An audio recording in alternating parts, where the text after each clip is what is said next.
We're live. And we're live. All right, so don't look at the screen. Let's see if we can share this out a little bit here.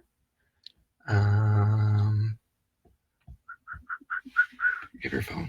No. All right. We'll be right back. Stay tuned. Oh, that wasn't very long. I'm back. That was super quick. So we're gonna give it just a few more minutes to let a few others join with us. We are on Instagram and Facebook right now. Hi, Christina. I'm gonna wave from the Instagram there. Ooh. Woo! Man. What you guys doing this weekend? You guys ready for an exciting live Q&A? We have never done it like this professional before. Last time we were just on the couch and stuff. Yeah. Head to, I guess, Facebook and share it on the page. Hey, there we are. Look at that. Cool. Anyway, so if you haven't got your questions in yet, well, too bad, so sad, because we already have them. But you're more than welcome to ask any other questions while we are on the Horn Live. And I guess I can invite some friends from here. I didn't know you could do that. What? Oh, it's not touchscreen. It's the Mac Cooper. Let's see. You're already here, so I'm not going to invite you. Yeah, don't invite me. Duncan. Christina's watching on Instagram, but I'll invite you. Facebook too. You have more than one screen, right, Christina? Yeah. Joe, Waylon, Donnie. We're just going to invite everybody. Where's the invite everybody button? Everybody. Come hang out. Come hang out. Robert Rogers. Atticus. All the people. All the people. It reminds me of the Red House. We can't quote that on here. That's such a funny video, though. All right. I think that's good. Hit done on that. Okay, guys. What's up, Jeremy? How are you? So we're going to get started with the questions for this week's episode. If you're not caught up, spoilers. But, you know, if you haven't listened to the story, maybe this will be what gets you into it. Maybe. So I feel like I got to look here and then look over there, too, at the other camera, so I don't feel so like we're neglecting the Instagrammers. All right. What's up, Rose? How are you? Hi. Hi. Let's see. All right, cool. Now I know why Jessica Stewart, not Perry, Jessica Perry Stewart. Now I know why she's got somebody helps her like the stuff and comment on some things. Yeah, it gets kind of hard. Yeah, it does. It's difficult. All right, so our first question comes from, you can hold it up like the Vanna White mode. Oh, I'm sorry. I don't know how legible it's going to be. Oh, it's not very. Oh, there it goes. Cool. All right, you can pull it down now. There's your question, Bill. All right, you're gonna read it. What's so important about the axe? I get a severe foreshadowing feeling from it. Well, as we heard in the previous episode, when the axe was pulled out of Johnny's body, like there was this like release that happened. So I think there's something tied to that axe. It's not just a normal axe. Not to mention it's super cybernetic and ties into, I'm sure, his being or his life force. Yeah, or something I'm sure like Vima that. like really souped it up. Yeah, definitely. But it's I think it's like an extension of him, and it's his primary weapon. So without that, he would just be kind of. He doesn't strike me as a guy that's got like a shotgun or a blaster or a sword at his side. Well, I would assume that like with everything that she's done to him, like Vima and stuff, all the improvements, that the axe just flows with that and through that to make it more powerful on his level than if he was to just pick up anything else. So Yeah. he probably has more control over it because it probably feeds into him some way. Yeah, I mean, yeah, absolutely. It's.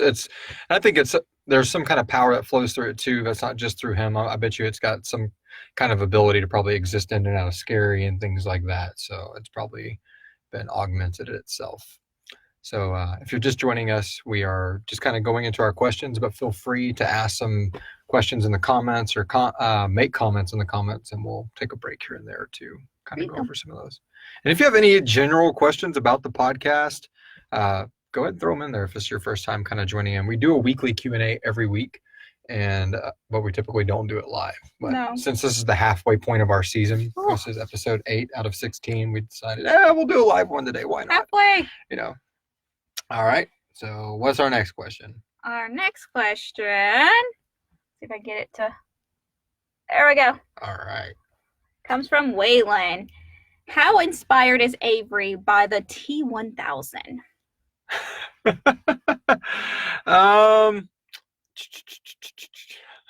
Rose hasn't heard the episode yet.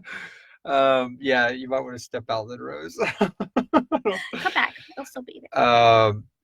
Avery. Well, I mean, this question here, you can listen to this one if you're still hanging on, because you already know about Avery. It's not a super spoiler. Nothing happens to her or anything like that ruins the story. But it is apparent more that she's been using these metal fingers to break into lock cylinders and things like that, and that she has some kind of liquid honey-colored metal that.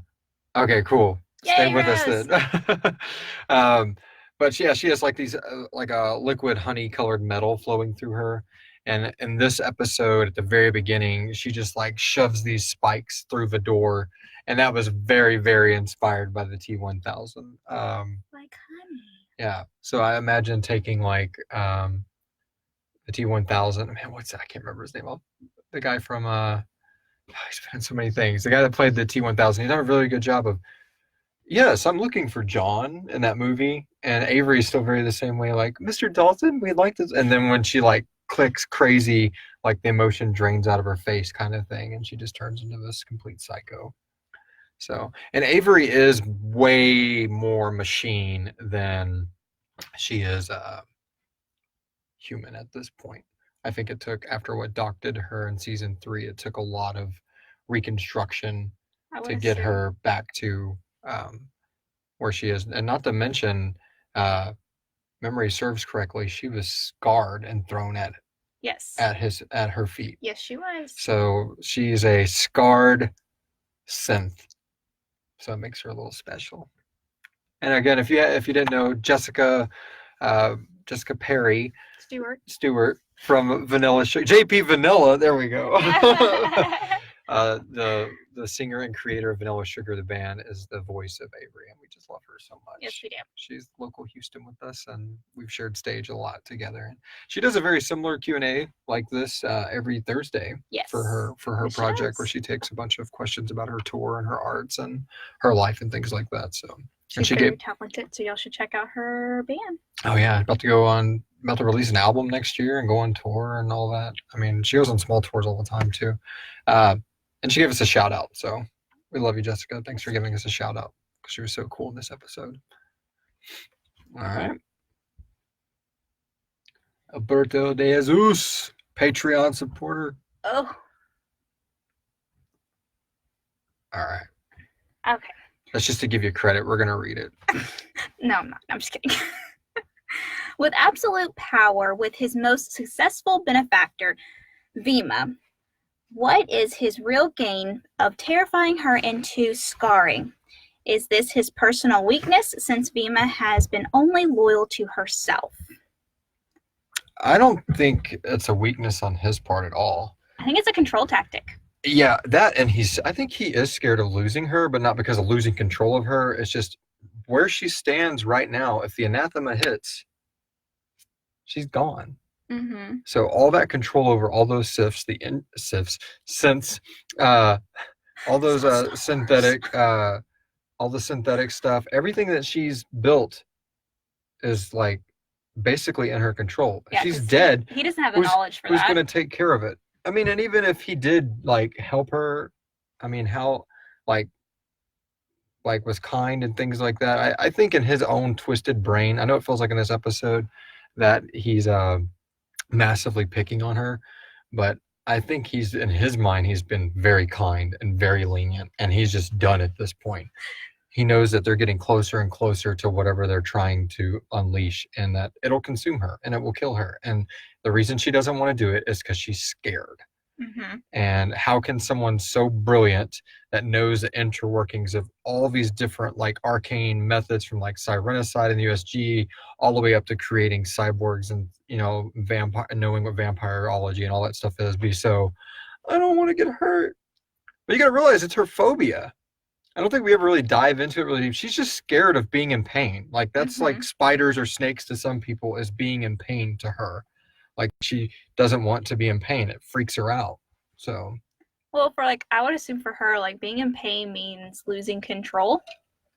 And she doesn't want to be out of control. She wants to control each situation she's in and know she's the smartest or the best person that's in the room type of thing. So if she's in pain, that's weakness and she can't control that. But if she goes through that pain, she'll become more powerful. Therefore, she can gain more control. Yeah, but that's the whole thing of fear. It keeps you back from succeeding further on. That's true. That's true. Let's see if any other ones popped up. Rose asked in the comments, how is your comedy routine coming together? It's coming. That's so right now I'm getting ready to launch we're all getting ready to launch an anthology podcast. I'm starting the preliminary work on writing a novel. We're creating the Sirenicide RPG that launches next year. I've recently relaunched my project Eon Code and been writing songs for that. So the stand-up comedy thing is more of like it's just fun to get out there and vent and cut up in that style of the setup and the punchline style. And I've always enjoyed doing that kind of stuff, so it's been fun to actually pursue it. But it's coming together per se is I haven't been bombing, but I haven't been killing either. I've just been kind of been doing it very routine based, I guess. It's just whenever like friends of mine are going, I'm like, I'll go with you guys. I haven't done it in a while. Let's go. That kind of thing. So thanks for asking. Thanks for caring, Rose. Also, if you're curious on getting your questions for our weekly Q&As, if you're into the story or you just have questions about podcasting in general or anything, if you join our Patreon for just $1 a month, that supports the show and keeps it alive, and it puts those questions in priority. Forgot to say that at the beginning. All right. I think these are the two questions that were kind of similar. So I'm going to scroll over. Maybe. It's like all blurry right now. They go the right way? No. What, the other way? All right. It is whatever. It's fine. It's fine. We're going to read them. All right, cool. All right, so... Okay, so the first one is from Bill. On Patreon, Bill. Yes. Is Vima going to take door number 3? And then, very similar question from Robert Rogers. Is the third option a bite? From Theo. Wow. I think I said on Patreon, but door number 3 is not scary at all, remember? And it... when they're looking at the 3 doors. I think right now the third door is very ambiguous because, I mean, Theo's a vampire, so is he going to offer her that? Well, probably. I mean, that's kind of a given at this point, but will she take it as the bigger thing? The other option is she could always kill herself.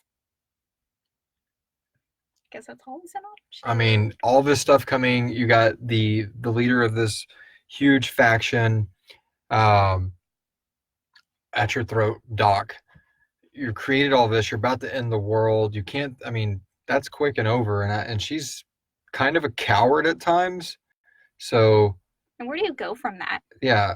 Like once it all goes down, like where do you go from that position? What else is she supposed to do?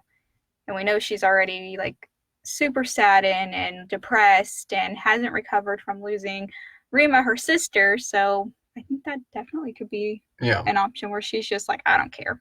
The only thing that makes me think that she wouldn't do something as, not coming back as killing yourself is she did still drill down, connect to 808 and try to reach out to Doc. Yeah. Now I know a lot of it had to do with getting rid of the Dark Elite. Yeah. But she had to know that if I use him and we work together to overcome the Dark Elite, there has to be life after that. So, but I don't know. I mean, how well she'd take to being a vampire because that's what her sister went through.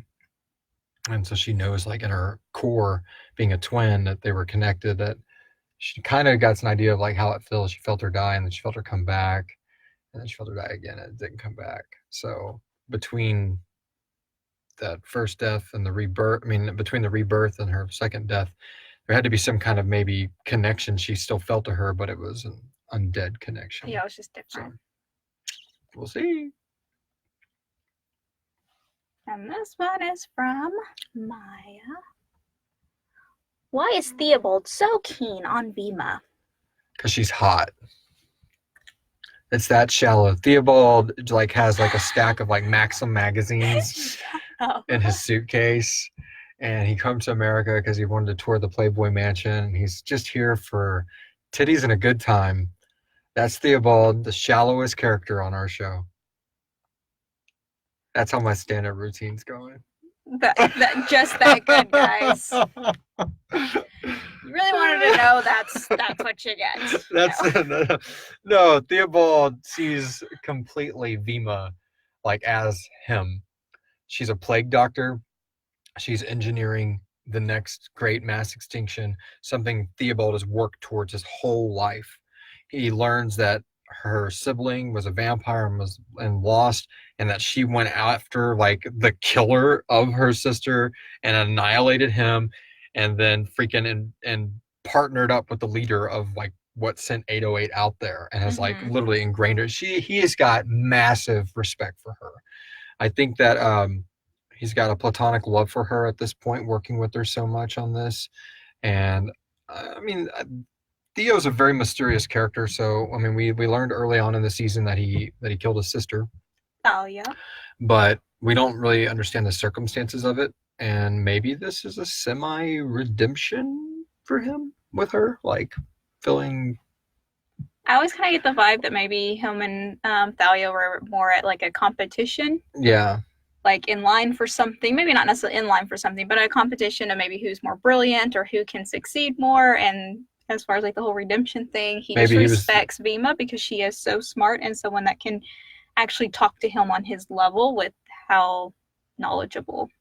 And if we would have had time to expand in this season, which we can always do flashback episode, we might do one. I think it'd be really cool to like see Theobald talking to Vima while Thalia's in her. Because remember, yes, he had to go to Scary and find her essence and binded it to her so they could create the Red Death. So that kind of all happened off ear, but that would be cool. Yeah. Good question, Maya. Don Watkins. All right, I got this one. Okay. Give you a break. Don Watkins says, when it comes to the vampires in this Sirenicide story, can they be killed in classical ways, i.e. like movies, susceptible to garlic, crucifixes, ultraviolet light, and things like that? Again, like I said, I think in the last video, we're going to be talking more about the vampires as it unfolds in the story, like the lore that goes into them. And if that stuff really, really interests you and you're into tabletop RPGs, I would definitely recommend joining our Patreon and becoming part of the game that launches next year, because that's going to be very, very vampire centric, but our style. So I don't want to give away too much of that yet. But no, garlic does not hurt them. It's just, I like the whole idea that the crucifixes and garlic are superstition. Like, I'm a big Anne Rice fan, so I always enjoyed that. I'm quite fond of crucifixes, actually. I think they're pretty, like those kind of things. But they can't. I do enjoy the fact that a vampire can't see its reflection. I feel like that's sad. So that's really cool. And even in our world, they kind of give you like, there's a few different types of vampires, and one of them kind of see like a shadow of their former self as a reflection, but not completely opaque like we are. And then other kinds can't see it at all. So we'll go into a lot more of that outside, like in the RPG itself. But as far as the story, there's still a lot coming with the different types of vampires that we have. I can't remember where we are in certain parts of the story, but I don't think Theobald and Vima had their heated conversation yet. I don't think so. There's a really good conversation coming in the future, or already happened, and it was really awesome. And I just can't remember at the moment because Which episode it's in? I'm writing so much other stuff right now, and this stuff was written like half a year ago. um, but yeah, what else was on that question? Sorry, I want to make sure I leave anything out. They can't go in sunlight. We learned that in season 2 when Johnny's like, we used to just take the bodies when we were done with them and we would throw them outside and let the sun burn up the evidence. That was Johnny's way of saying, you know, sunlight can eat up the corpses. Like what they, because I imagine they flayed them down and wringed out their flesh, got every drop of blood they needed out of that to build the acolytes. And then they just take the leftovers, fling them out in the morning outside the hive, and the sun would burn up. Johnny's mean. Such a nice guy. You gonna shoot me, Cyrus? All right, so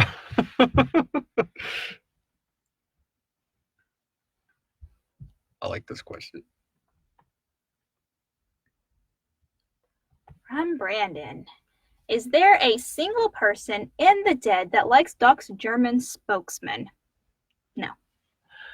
No, I feel so bad for Dominic, man. He's from Germany. The guy that voices him does such a fucking amazing job of being like, he's told to be a sniveling little shit. Yeah. And he just nails it. Like the way the dialogue lines when he gets them, the what it says, how to read the dialogue, be snooty, but then be scared, but then be aggressive. Like he's got to play such an ass character. But there's a reason that, I mean, you got to realize Curtis Waxman failed, like by losing 447 and all the stuff. So by the time that Doc gets back from overseas, he's felt that tremor and that mess with his freaking hive that something's wrong.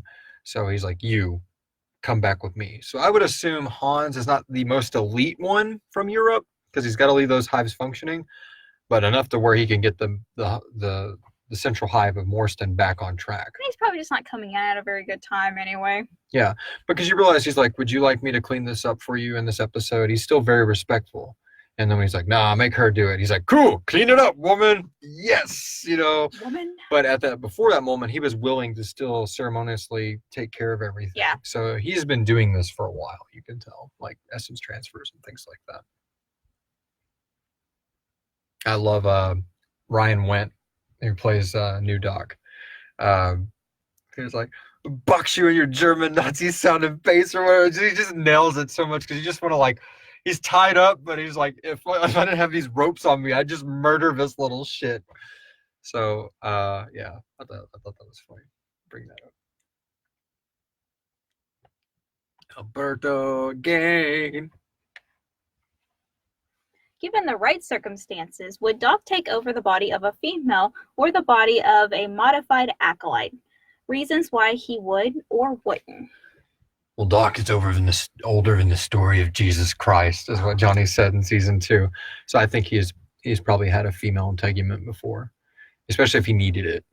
So say he's, going into a place where he's going to need to have that. I think at one point, he says it's very painful, so he's got to make that dedication to that form. But I think, yeah, I would assume he's been in a female form before. I would too. And sometimes it probably just depends on what's around, what's available, what he's trying to accomplish at the time. Yeah. But what he picks. Yeah, I could so see him being some sinister sorceress in the Middle Ages or something if he had to be. Yeah. Yeah.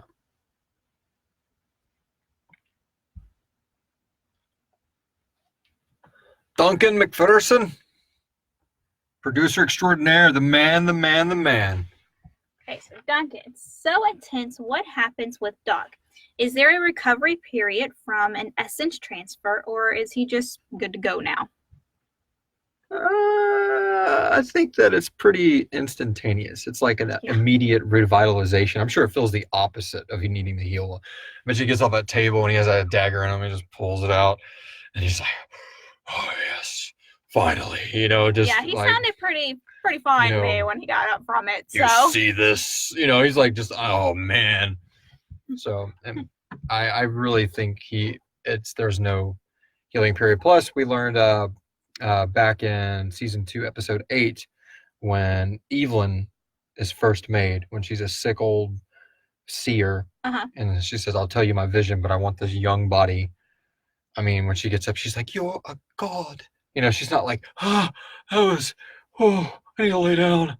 She's just like automatically, "Oh, there goes my carcass, my old lady carcass. Now I'm in this beautiful young form. Yay." So no, there's no cool down. This one comes from Dawn. Don Watkins. Is there some other faction or alliance other than Sirenicide and the Mayor's team that can help fight the pillars around the world too? Yeah, that's a good question. Probably, maybe. Okay, so here's the thing about around the world. There's only one organization that is united around the world in this current storyline for years. And that's the Dark Elite, and they were formed post Civil War. Mm-hmm. So they were formed post Civil War because they realized in that moment that something had been snatching these bodies out of these fields, and you're in the era of like superstition and spiritualism meeting science and fact, like all that's coming together, and civilization is basically at that point dawning. I mean, there's still the western frontier of the United States, but most of the greater world is being mapped and figured out. And I think at that point, all these probably skull and bone style societies that have been going on over the years finally come together. Like we gotta figure something out to keep the masses going, because we still need money, we still need capital, we still need to run all of this stuff. And we can't do that if the masses know about these monsters. So let's create this dark branch of what we are to counter all this. And I think that eventually got big enough to overcome. Downside to all that is, now that is literally in bed with, Doc's ideology, they're one thing now. I don't think that there's something out there that could counter it. I would say being in Morston around Laughlin and Sirenicide and those things is a lot better of a bet than just being some dude on the streets of Prague when the hives open up. I would like to think that some of the really moral and true to the cause DE people from around the world probably escaped or broke off, and they have their own little clans that they're trying to help out. But they probably didn't know exactly what to do to prevent things. But I would like to think that there's pockets of people out there still trying to help. But unless they have somebody in their crew like Johnny, why wouldn't Doc just go smash them? Done. Because he's hoping the pillar stuff gets to him. No, but I mean, I'm talking about if they split off, like say in the 1970s or something like that, like hit one of this Czech Republic. No, I was talking about like when Vima took over the DE. Oh, okay. So like, we know that Ivar did that. Yeah, so that there's other people that split off or got out before everything went to complete hell. But if that the faction we know of is on the moon. Yes. So I feel like if there's any other ones that still be here that they can see, because they're sending, she said that they sent drones over there and they keep getting blown out. Like there's no way for them to reach the moon city. So I don't know. I mean, we could hold out hope. I'm sure there's some, and I'm sure that there is probably some small society that doesn't know about Sirenicide, that doesn't know about the USG or any of that shit, but knows that there's these monsters that have X's for eyes and they're boiled out, and this is how you kill them. So, but I don't know, because even then, if you kill like Czech Republic Acolyte number 7, Doc's gonna feel that. Like it's gonna he's gonna lose that part of his being. Okay, something's wrong over there. Deploy a bunch of acolytes to squash out something that figure out how to attack me. Maybe. Right now, I think he's too preoccupied. That's a really good question, Dawn. Good job, man. That's something to think about. We're gonna say undecided. Yeah, because apparently we don't even have the same. Okay, from Brandon. So could it be that their attempt to separate the realms could be the anathema, and they could just be playing into Doc's hands? Okay, so he's asking if Trinity and Sirenicide's plan to stop Doc will actually trigger the anathema. We'll see. Yeah, we'll see. Very shortly. Yeah, that's a good question because I mean, the anathema has been basically described as the next great storm when all the realms combine. So yeah, messing with their locks and and Malik's warning them, hey, you can't do this. This could be cataclysmic. Yeah. Don't no, not an option. And Harper's like, well, why not? Makes sense to me. Yeah, let's do it. So yeah, I agree. That's a good one. Rose says Duncan has the best name ever. Yeah. He has two good names. He has the best name ever in real life, and then he has like one of the coolest names in the story too. Yeah, he does. Duncan has just been so amazing these last few months. He's been our third producer that's been added to the mix. So behind Christina and Amy. So all are behind. They're all kind of equal at this point, busting their asses. You guys are so good. Oh, whatever. You guys are good. All right. Last question. Speaking of. Yeah, I got it. Okay, good. Trying to like get it all. It's like. Speaking of Sir Duncan, Lord Sterling, he's got 3 cool names. Yeah, he does. That's his game of microphones name. All right. While Harper is getting drunk after smashing the TV, he drunkenly says, maybe then Lane can inject me with some of his serum and I can get some powers too. It wasn't that wasted. No, it was not that wasted. This line and his name being Powers make me hope that we'll get the ability to see him with some kind of super ability and that he will have to improvise with it.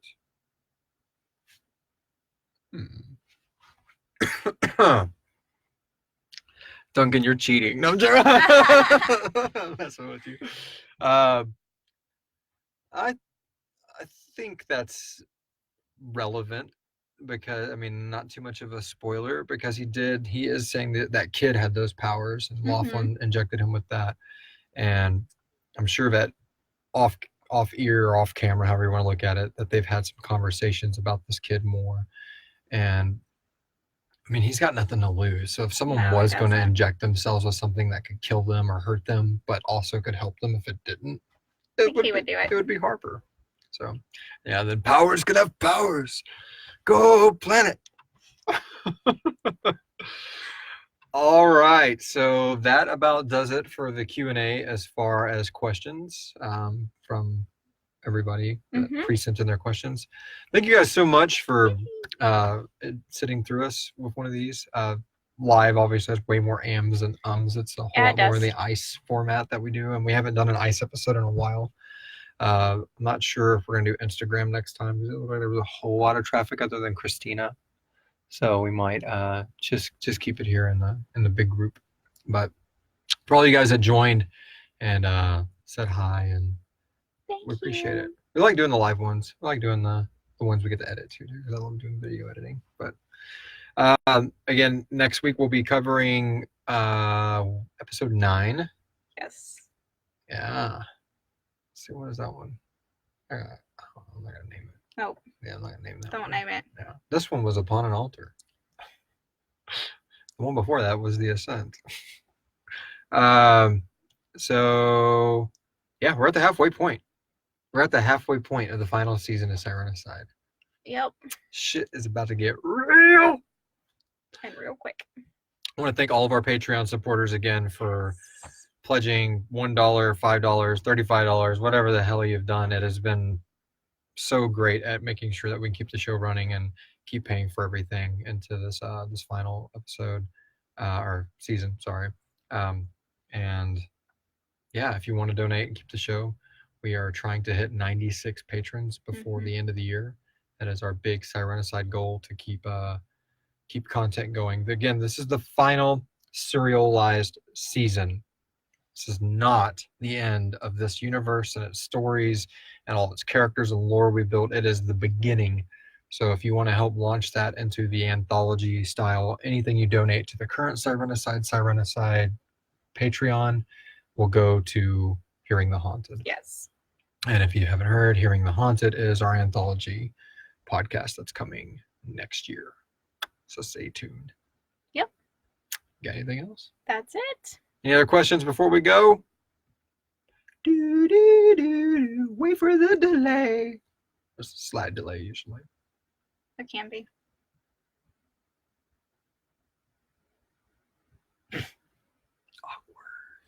All right, cool. All right, guys. Thanks so much. Bye. And